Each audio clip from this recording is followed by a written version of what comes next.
নমস্কার। পশ্চিমবঙ্গ উচ্চ মাধ্যমিক শিক্ষা সংসদ সম্প্রতি যে নতুন এবং পরিবর্তিত সিলেবাস বের করেছে ক্লাস 11 এবং ক্লাস 12-এর জন্য, সেখানে প্রথম অংশে থাকবে এমসিকিউ পরীক্ষা। তারা সেমিস্টার ওয়াইজ এইবার থেকে পরীক্ষা দেবে, অর্থাৎ এইবারে যারা মাধ্যমিক পাস করে ক্লাস 11-এ উঠবে তাদের সময় থেকেই এই নতুন পাঠ্যক্রমটি চালু হবে। সেখানে সেমিস্টার ওয়াইজ পরীক্ষা হবে। 11-এ 2টি সেমিস্টার, 12-এ 2টি সেমিস্টার। যার প্রথম সেমিস্টারটি হবে এমসিকিউ প্রশ্নোত্তর নির্ভর। তো সেই পরিবর্তিত এবং নূতন সিলেবাসের দিকে লক্ষ্য রেখে শুরু করছি আজকে প্রথম ক্লাস। আজকের ক্লাসের বিষয়বস্তু হচ্ছে যে শ্রীকৃষ্ণ কীর্তন কাব্য।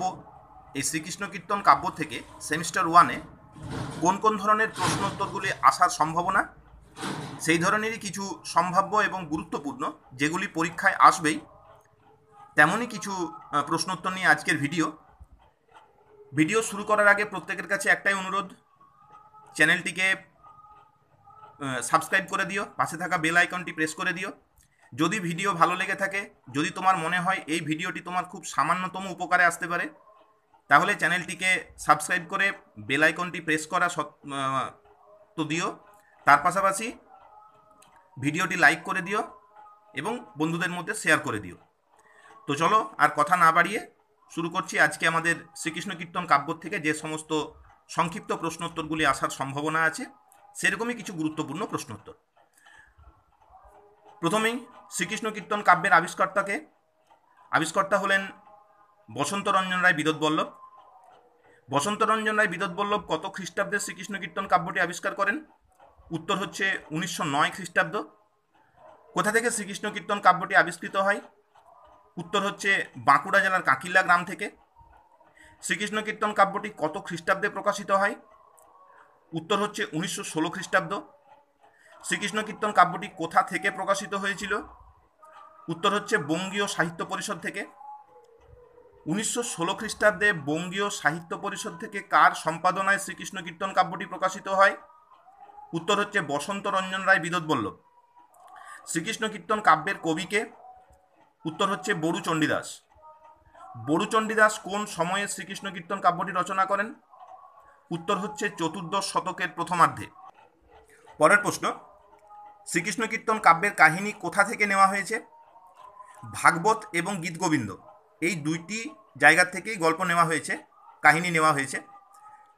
পরের প্রশ্ন, শ্রীকৃষ্ণ কীর্তন কাব্যটি কিভাবে লিখিত হয়েছিল? উত্তর হচ্ছে তুলট কাগজের উভয় পৃষ্ঠায়। তুলট কাগজ হচ্ছে বিশেষ এক ধরনের কাগজ যেটি শ্রীকৃষ্ণ কীর্তন কাব্য যে সময় লেখা হয় সেই সময়ের বিভিন্ন ধরনের পুঁথি লেখা হতো, তো তার দুই পিঠেই এই শ্রীকৃষ্ণ কীর্তন কাব্যের পাণ্ডুলিপিটি লেখা হয়েছিল। পরের প্রশ্ন, শ্রীকৃষ্ণ কীর্তন কাব্যের মূল পুঁথির কোন পাতা পাওয়া যায়নি? মানে এটি খণ্ডিত অবস্থায় পাওয়া গেছিল, ছেঁড়া অবস্থায় পাওয়া গেছিল, তো যেটি পাওয়া যায়নি সেটি হচ্ছে প্রথম পাতাটি। শ্রীকৃষ্ণ কীর্তন কাব্যের প্রথম পাতাটি পাওয়া যায়নি। পরের প্রশ্ন হচ্ছে শ্রীকৃষ্ণ কীর্তন কাব্য সম্পর্কে কোন কথাটি সঠিক? অর্থাৎ কাব্যটি আখ্যানধর্মী, গল্পের আকারে এখানে বলা হয়েছে। কাব্যে আছে নাটকীয়তা, এটিও সঠিক, এবং কাব্যে গীতিধর্মিতা আছে, অর্থাৎ গান করে করে তখনকার দিনে গাওয়া হতো। তো এই তিনটি উত্তরই সঠিক উত্তর। কাব্যটির প্রকৃত নাম কী ছিল বলে জানা যায়? শ্রীকৃষ্ণ সন্দর্ভ। শ্রীকৃষ্ণ কীর্তন কাব্যের যে পুঁথিটি আবিষ্কার হয়েছিল তার মধ্যে একটি চিরকুট পাওয়া যায়, সেই চিরকুটের মধ্যে এই শ্রীকৃষ্ণ সন্দর্ভ নামটি লেখা ছিল। সেই জন্যই গবেষকদের ধারণা যে শ্রীকৃষ্ণ কীর্তন কাব্যের প্রকৃত নাম হয়তো শ্রীকৃষ্ণ সন্দর্ভ। পরের প্রশ্ন, কাব্যটির প্রকৃত নাম যে শ্রীকৃষ্ণ সন্দর্ভ এমন কথা কে বলেন? অর্থাৎ কোন গবেষক এই কথাটি প্রথম বলেছিলেন? তিনি হলেন নলিনীনাথ দাশগুপ্ত। পরের প্রশ্নটি করার দরকার নেই, পাশে ক্রসমার্ক দেওয়া আছে। তারপরেরটি চলে আসছি। খণ্ডিত পদসহ শ্রীকৃষ্ণ কীর্তন কাব্যে মোট পদের সংখ্যা কত? খণ্ডিত পদ মনে হচ্ছে টুকরো, কিছু পাওয়া যায়নি, কিছু পাওয়া গেছে, কিছু অসম্পূর্ণ অবস্থায় আছে। তো এইরকম মোট পদের সংখ্যা হচ্ছে 418টি। শ্রীকৃষ্ণ কীর্তন কাব্যের কোন খণ্ডে সর্বাধিক পদ পাওয়া যায়? উত্তর হচ্ছে দানখণ্ড। এই প্রসঙ্গে বলে রাখি, শ্রীকৃষ্ণ কীর্তন কাব্যের সমস্ত কাব্যটির 13টি খণ্ড আছে, সেটি আমরা পরে হয়তো কোশ্চেন আনসার প্রসঙ্গে আলোচনা করব। তো সর্বাধিক পদ পাওয়া যায় দানখণ্ডের মধ্যে। এবার আসছি আমাদের পরের প্রশ্নে। এটা জেনে রাখো যে দানখণ্ডে মোট কতগুলি পদ আছে। দানখণ্ডে মোট পদ আছে 112টি। পরের প্রশ্ন, কাব্যের কোন খণ্ডে সব থেকে কম পদ পাওয়া যায়? উত্তর হচ্ছে হারখণ্ড। 20 নম্বরটি করার দরকার নেই। চলে আসছে 21 নম্বরে। শ্রীকৃষ্ণ কীর্তন কাব্যে মোট কতগুলি সংস্কৃত শ্লোক আছে? উত্তর হচ্ছে 161টি। এখানে প্রচুর প্রশ্নোত্তর আছে, কিন্তু সব প্রশ্নোত্তরগুলো পড়ার দরকার নেই। যেগুলো মোটামুটিভাবে পরীক্ষায় আসার সম্ভাবনা আছে সেইগুলোই তোমাদের বলছি, এবং সেইগুলো করলে আশা করছি তার মধ্যে থেকে পরীক্ষায় কমন পেয়ে যাবে। এগুলোর বাইরে থেকে আর কোনো প্রশ্ন না আসার সম্ভাবনাই বেশি। পরের প্রশ্নে আসছি, কাব্যের সর্বাধিক নাটকীয় চরিত্রটির নাম কি? উত্তর হচ্ছে রাধা। শ্রীকৃষ্ণ কীর্তন কাব্যটি মূলত রাধা এবং কৃষ্ণকে নিয়ে লেখা। তো প্রধান চরিত্র হচ্ছে এই দুটি, তার সঙ্গে বড়াই নামে একটি দুটি চরিত্র আছে। তো সর্বাধিক নাটকীয় চরিত্রের নাম হচ্ছে কাব্যটির রাধা।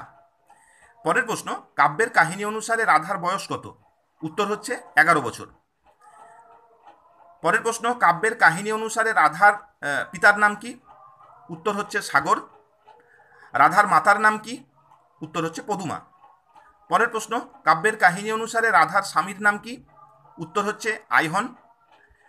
পরের প্রশ্ন, কাব্যের দুটি চরিত্রটির নাম কি? কাব্যের দুটি চরিত্রের নাম হচ্ছে বড়াই। এই প্রসঙ্গে বলে রাখি, বড়াই চরিত্রের কাজ ছিল রাধা এবং কৃষ্ণ এই দুজনের মধ্যে একটা সংযোগ বা একটা সেতু গড়ে তোলা। সেই কারণের জন্যই কাব্যটির দুটি চরিত্রের নাম রাখা হয়েছে বড়াই। পরের প্রশ্ন, শ্রীকৃষ্ণ কীর্তন কাব্যের মোট খণ্ড সংখ্যা কয়টি? উত্তর হচ্ছে 13টি। পরের প্রশ্ন, বাকিগুলো করার দরকার নেই। পরের প্রশ্ন হচ্ছে, শ্রীকৃষ্ণ কীর্তন কাব্যের কোন খণ্ডে আমরা নারদ চরিত্রটিকে পাই? এটির উত্তর হচ্ছে জন্মখণ্ড। পরের প্রশ্ন, শ্রীকৃষ্ণ কীর্তন কাব্যের কোন খণ্ডটি অসম্পূর্ণ? অসম্পূর্ণ খণ্ড হচ্ছে ভারখণ্ড। চলে আসছি আমরা আমাদের পরের প্রশ্নে। শ্রীকৃষ্ণ কীর্তন কাব্যের কোন খণ্ডটিকে অনেকে প্রক্ষিপ্ত বলে মনে করেন? উত্তর হচ্ছে রাধা বিরহ। এই প্রসঙ্গে বলে রাখি, শ্রীকৃষ্ণ কীর্তন কাব্যের সমস্ত খণ্ডগুলির মধ্যেই খণ্ড নামটি যুক্ত থাকলেও রাধা বিরহ অংশে খণ্ড নামটি যুক্ত নেই। এই কারণের জন্যই এই খণ্ডটিকে অনেকে মনে করেন যে এর সঙ্গে হয়তো এই শ্রীকৃষ্ণ কীর্তনের কাব্যের যে খণ্ড নামগুলি আছে সেগুলির কোনো মিল নেই, সেই জন্য একে প্রক্ষিপ্ত বলে বলা হয়েছে। পরের প্রশ্ন হচ্ছে, কাব্যের কোন খণ্ড থেকে রাধাকৃষ্ণের লীলা কাহিনীর সূত্রপাত হয়? উত্তর তাম্বুল খণ্ড। পরের প্রশ্ন, কাব্যের কোন খণ্ডটিকে ভাগবতের রাস বলা হয়? উত্তর হচ্ছে বৃন্দাবন খণ্ড। এখানে কিছু কিছু প্রশ্ন আছে যেগুলোকে আমি বাদ দিয়ে যাচ্ছি, কারণ সেগুলো অতটা গুরুত্বপূর্ণ নয়। পরের প্রশ্নে আসছি, শ্রীকৃষ্ণ কীর্তন কাব্যে রাধার অন্য কী নাম পাওয়া যায়? উত্তর হচ্ছে চন্দ্রাবলী। রাধা ছাড়াও তার চন্দ্রাবলী নামটিও এখানে পাওয়া যায়। আজকের প্রশ্নোত্তর আলোচনার শেষ প্রশ্ন, শ্রীকৃষ্ণ কীর্তন কাব্যের মূল পটভূমি হিসাবে কোন স্থানের উল্লেখ করা যায়? উত্তর হচ্ছে বৃন্দাবন। আজকে যে প্রশ্নোত্তর অংশটি আলোচনা হলো এটি হচ্ছে শ্রীকৃষ্ণ কীর্তন কাব্যের পার্ট 1-এর অংশ। এটির সেকেন্ড পার্ট যেটি আছে সেইখানেও কিছু প্রশ্নোত্তর দিয়ে আমি গ্রুপের মধ্যে সেটি পোস্ট করে দেবো। ভিডিও শেষ করার আগে আরও একবার প্রত্যেকের কাছে অনুরোধ, চ্যানেলটির পাশে থেকো, চ্যানেলটির সাথে থেকো। ভিডিও যদি সামান্যতম তোমাদের উপকারে লাগে চ্যানেলটিকে সাবস্ক্রাইব করে দিয়ে পাশে থাকা বেল আইকনটি প্রেস করে দিও। ভিডিওটিতে লাইক করো, ভিডিওটিতে কমেন্ট করো এবং নিজের বন্ধুবান্ধব ও পরিচিত ছাত্রছাত্রীদের মধ্যে এই ভিডিওটিকে শেয়ার করে দিও, যাতে করে তোমার মতো তারাও পরীক্ষার আগে বুঝতে পারে যে কী ধরনের প্রশ্ন বা কোন কোন ধরনের প্রশ্ন শ্রীকৃষ্ণ কীর্তন থেকে আসবে, যেগুলো পড়লে তারা পরীক্ষায় ভালো নম্বর আনতে পারবে।